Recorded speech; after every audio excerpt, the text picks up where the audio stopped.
Hello, good morning guys. Pasensya na yung nakaraang linggo hindi na ako masyadong nakapag-upload ng video dito sa Reels. Kasi nung nakaraang Friday, pa-general check-up ako sa diagnostic. Lahat-lahat general check-up.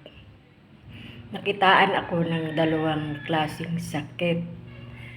Kaya, medyo naglaylo ako sa paggawa ng video dahil inoobserbahan ko yung aking katawan. Ngayon, hindi nga ako masyadong pupunta sa trabaho ko dahil nga sa inoobserbahan ko yung aking katawan. Pati pagkain ko guys, limitado. Ito nga,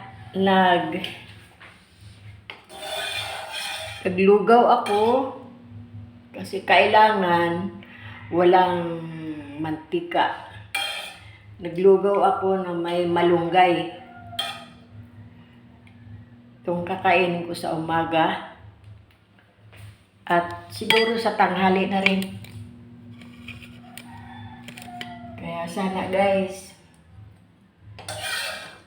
dasal nyo na lang na maganda ang ating kalusugan.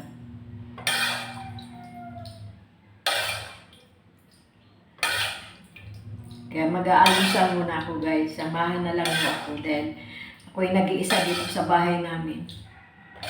Kaya lang, pag nararamdaman ko na masama ang aking katawan, yung pakiramdam ko, pupunta ako doon sa bahay ng anak ko. Doon ako natutulog, doon muna ako nag-i-stay kasi tatakot ako baka kung ano ang nangyari sa akin. Nag-iisa ako sa bahay. Kaya ganun na lang ang ginagawa ko guys. Buti ka muna agapan ko kapag pa-check up ako. Kasi wala naman talaga akong wala akong maintenance na gamot. Kaya naisipan kong magpa-general check-up dahil sa aking edad. Kaya sabi ko sa anak ko, magpapa-general check-up ako para malaman ko kung ano ang mayroon sa katawan ko, kung ano yung wala. Baga. Kaya nalaman ko lahat na ganun pala nangyari.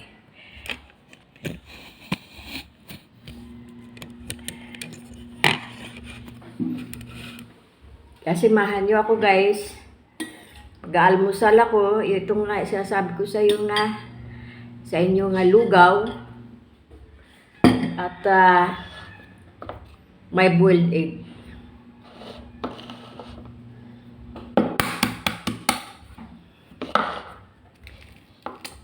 Mahirap guys pag nag-iisa ka sa bahay.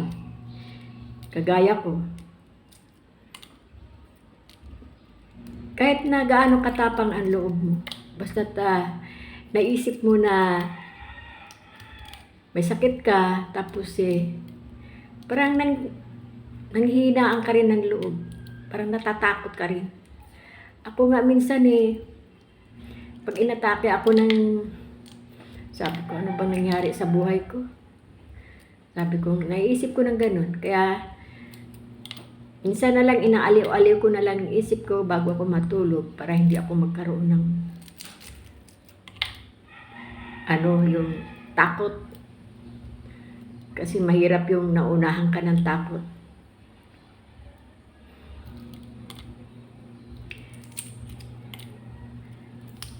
Siguro sa inyo dyan, isa sa inyo dyan o maraming kagaya ko na nag-iisa, nanirahan sa bahay.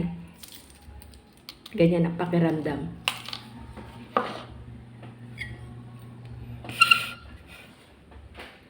Yeah. Samahan na lang nyo ako guys kasi wala akong kausap. Kakain ako ng almusal. naglugaw ako na nilagyan ko ng malunggay.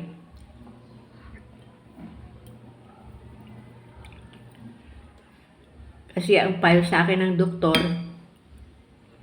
iwasan na yung pagkain na may mantika. Kaya baka, yun na lang. Kaya hindi ko rin masabi sa inyo kung ano yung sakit ko kasi personal ko na yun.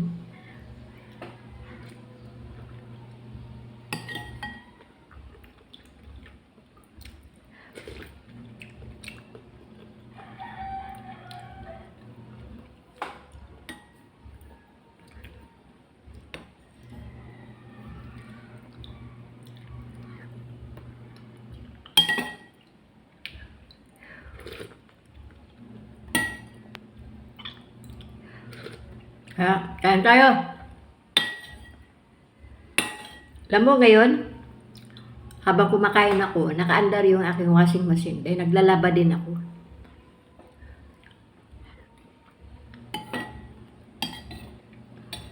Hindi naman pwede yung, alam mo na may sakit ka, tapos ipapalugmok mo na lang ang sarili mo. Hindi pwede yun. Mas lalo kang babagsak niyan. Kaya kailangan, labanan mo ang katawan mo. Labanan ang isip mo para hindi ka babagsak.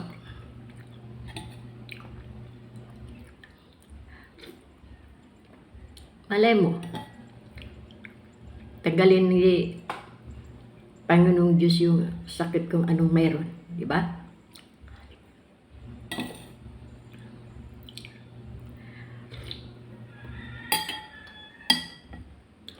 Walang imposible guys, basta fit ka kay God.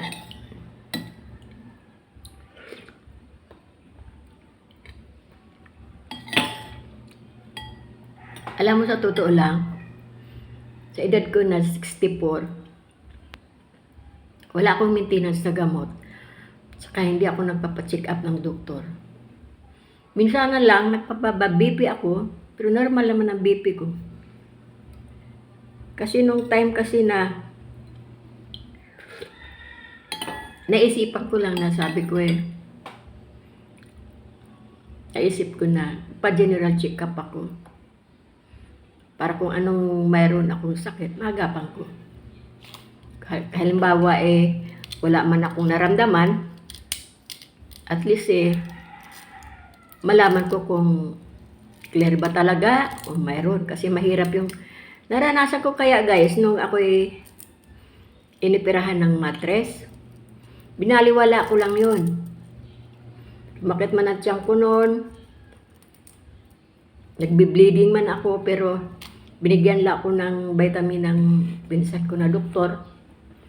Doktor siya para mag-bleeding daw ako, hindi ko maubusan ng dugo ba. Kasi ganun yun, pag may sakit ka sa mattress, ang ano mo, hindi normal.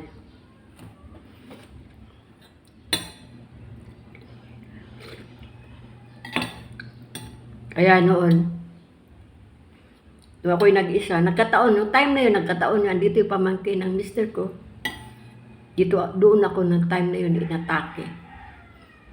Ngayon, nung dinala ako sa hospital, di na ako nakalabas. Automatic na. Automatic na ako pinakupay. Automatic na desisyon ng doktor na operahan ako dahil malaki na yung mayuma sa mattress ko. Kabilaan. Kasi di ba yung mattress natin, dalawa? Kabilaan guys. Pero yung sa kabila, maliit pa. Kaya sa edad ko na time na yun, 40 plus. Hindi ko matandaan kung anong edad ko na yun. Basta 40 plus.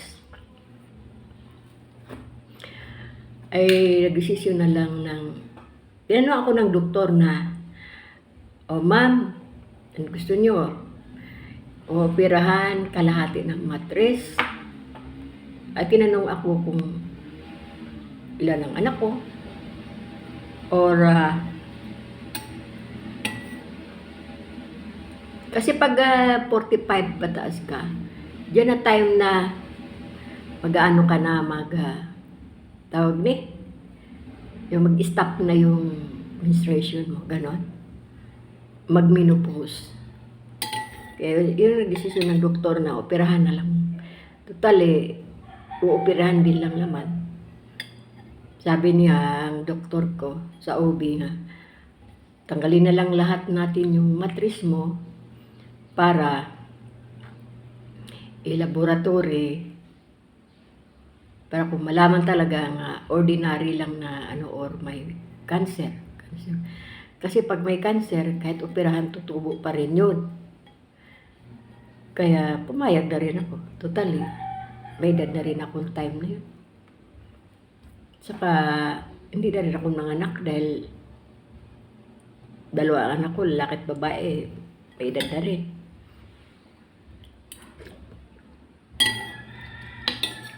Kaya yung time na yun, automatic. Kaya nakaranas na rin ako ng operation.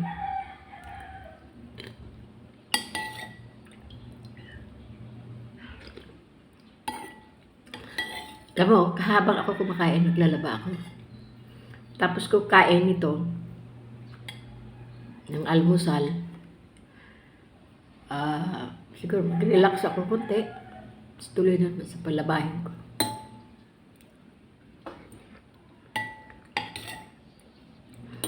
Kaya guys,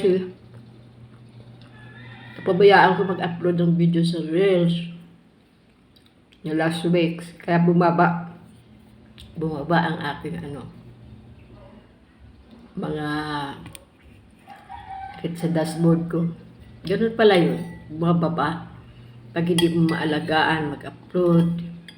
Kaya lang, lang ako, nag-engagement lang ako. Alam mo lang akong upload dahil hindi ko kaya gumawa ng video kung ang isip mo wala doon.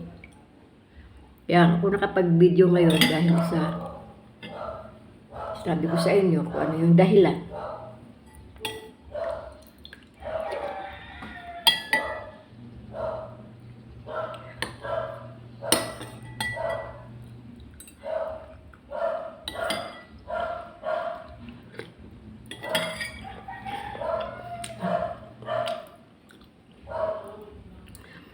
Kaya hanggang dito na lang sa video ko at sana po panoorin nyo itong aking ginawang video sa inyo. Salamat guys and good morning again. Please watch my video. Lahat ng video ko, please panoorin naman nyo. Yan pakiusap. Thank you guys. Bye-bye.